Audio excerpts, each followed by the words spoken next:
Hello, welcome to another episode of EIDO Control and Calibration. This is completely unscripted. I haven't written any script down or rehearsed this, so there's a good chance I'll repeat myself or get stuck in a sentence, so I apologise in advance. What I'd like to do in this session is look at the technique called Nukiuchi. Now, I don't mean the kata, number 12, I mean the individual basic technique Nukiuchi. So if you read the Seitei manual, you'll see that katas Mae and Ushiro, the drawing is called Nukitsuke, and then for katas Morotezuki and Sampogini and Soetazuki, this draw and cut is called Nukiuchi. So the idea is that with the draw and the cut, you're supposed to do a significant amount of damage. This isn't merely putting the kisaki in the face of the opponent, but you should be actually cutting. Now, we'll focus on this technique in the context of number 6, Morotezuki, but basically the same rules apply more or less for number 7, Sampogini, and for number 9, Soetazuki. So this was one of the first techniques that led me to start looking into control and calibration after holding a seminar in the Czech Republic. And what I noticed is that many people, when they did the Nukiuchi in Morotezuki, is they would draw and the sword would bounce. So it would hit once, go down, and then come back up again. And many people do this. And I don't think it's because of a lack of practice or a lack of strength, but merely we're not probably appreciating how complex this technique is to do it properly. So this is what I'd like to cover today. So we should bear in mind that for Morotezuki, that we're aiming to cut the enemy from the left corner of their head to the chin. So if I draw this line, you can see that this is maybe 15 or maybe 20 degrees from vertical, possibly less, it depends really where you start.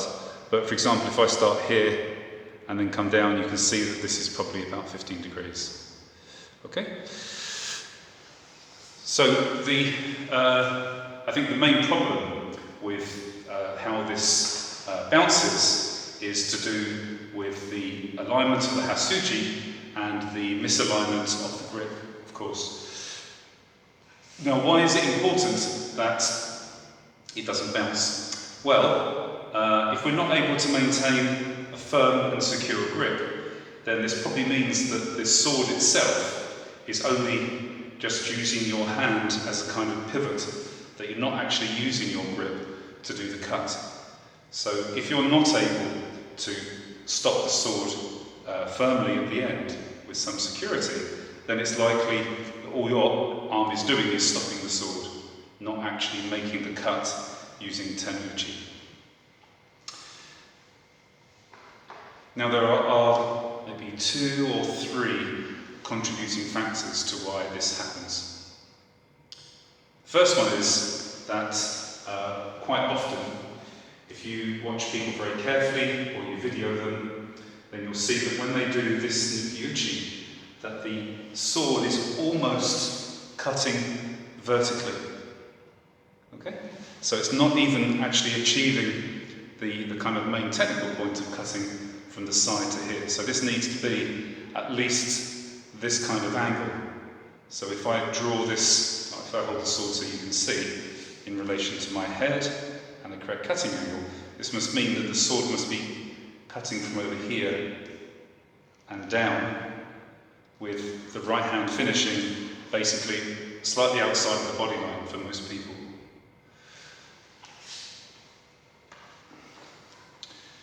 Now, as this is supposed to be in control and calibration, this means basically we need to practice some very fine detail of the technique very slowly. Almost certainly, in fact, I know from conclusion that there is quite a lot of work going on in the early part of the kata, and that can cause us to rush and miss out vital technical aspects of the Nukiuchi. So the way that we broke this down when we examined this in the Czech Republic was to do the kata like this. So we'll start off right foot forwards, and then as the left foot goes forwards, the hands go on. And if possible, try to grip from under. This will make less rotation movement when you need to adjust the grip of the sword. So gripping from under, and then from here, the left hand should come back quite early. So now I've finished all of my standard saibiki by this point. Now, when the sword is about halfway out, we should have rotated it already so that it fits in the grip. Now, by fitting in the grip, what I mean is that the under edge of the ska is fitting neatly into the V of the hand. So imagine if I held the ska vertically, then the hand would need to fit perfectly like this to make a kirite grip. So why is that important? Well, in order to be able to cut securely, we need to allow the sword, the ska, to hit the heel of the hand, this part just here, so that it's this part of the hand that actually stops the sword, that gives your grip some security. Now what will happen if this bounces? This normally means that the ska is sliding past the heel of the hand, and now you're using the joint of your thumb to stop and control the sword. Now this is very weak, and you'll probably find that eventually you will damage the tendons and the muscles and possibly the joint of the wrist and the forearm. So it's really important that we grip in such a way that this sort of bit of muscle here, with the bone supporting underneath, stops the sword. Right, I'm just going to pause for a second and turn my other camera back on because it just stopped for some reason.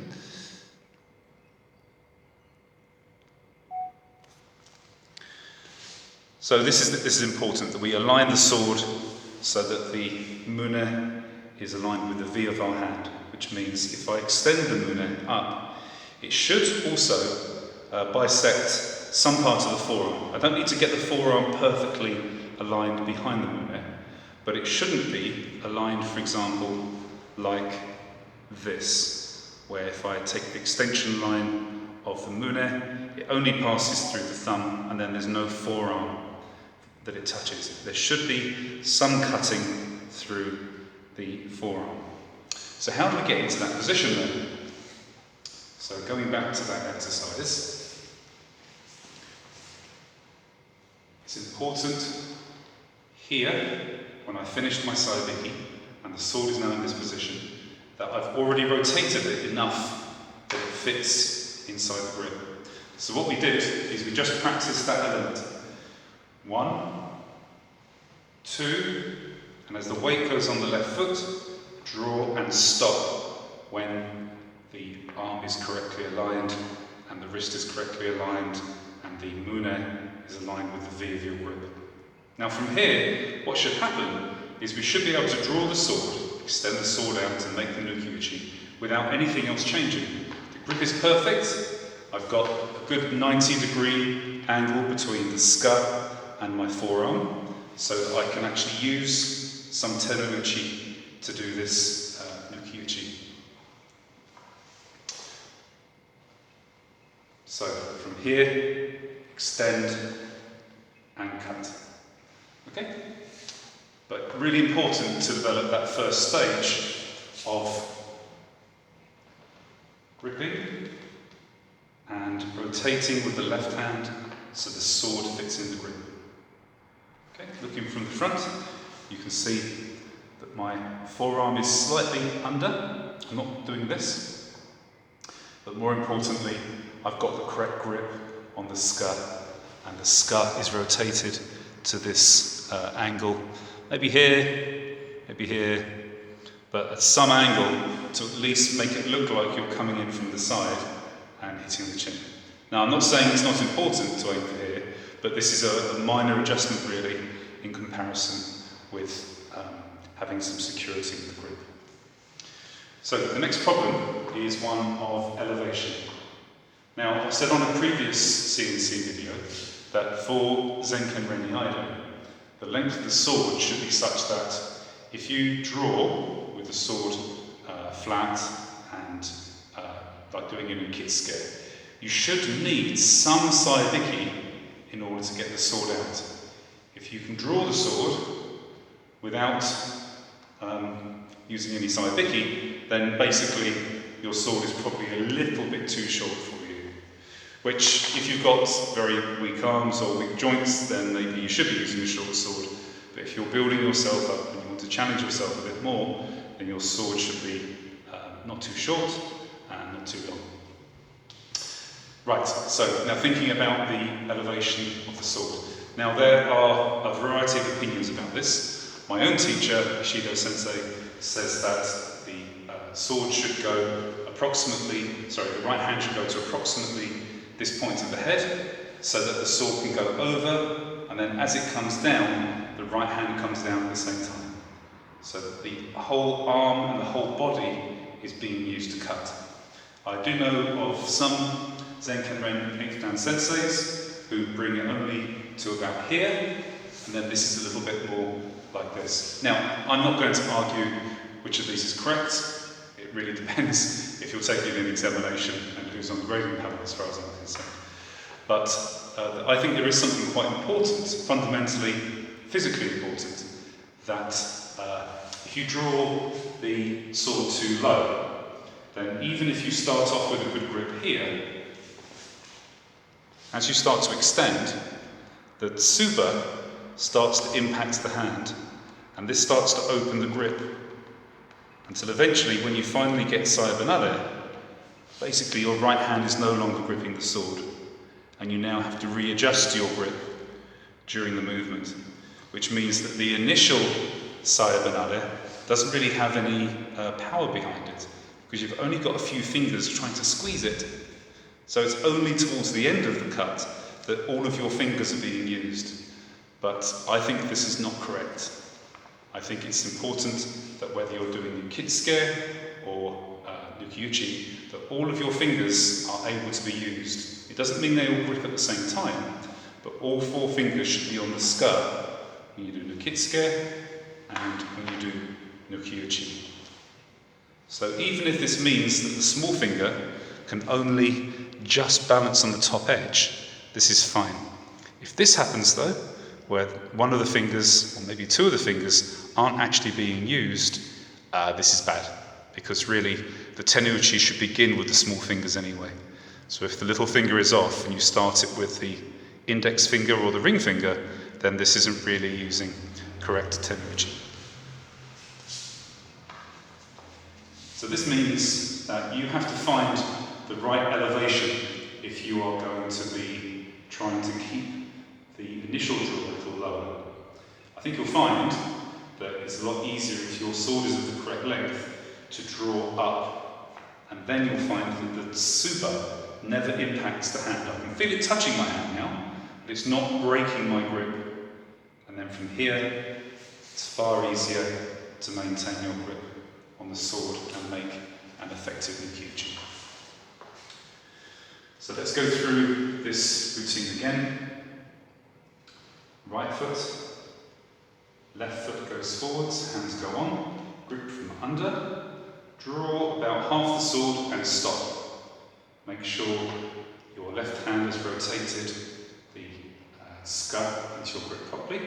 Make sure your right elbow is down, and then from here you should be able to do a continuous Nukiuchi. Like so. Okay? One time. Stop and check yourself, and then go. Okay. Now, as I said, there's a similar property to this for Sanpogiri and Morotezuki, but they, of course, have got slightly different ways in which the Nukiuchi is done, which we'll look at another time. But in the meantime, I recommend doing this section of the kata a little bit slower, breaking the bits down, and checking to make sure that you have a secure grip. Hasuji is correct, arm alignment is correct, elevation is correct so that you don't end up releasing the scut. I hope this is useful, and I'll try and produce another one of these fairly soon. Thank you.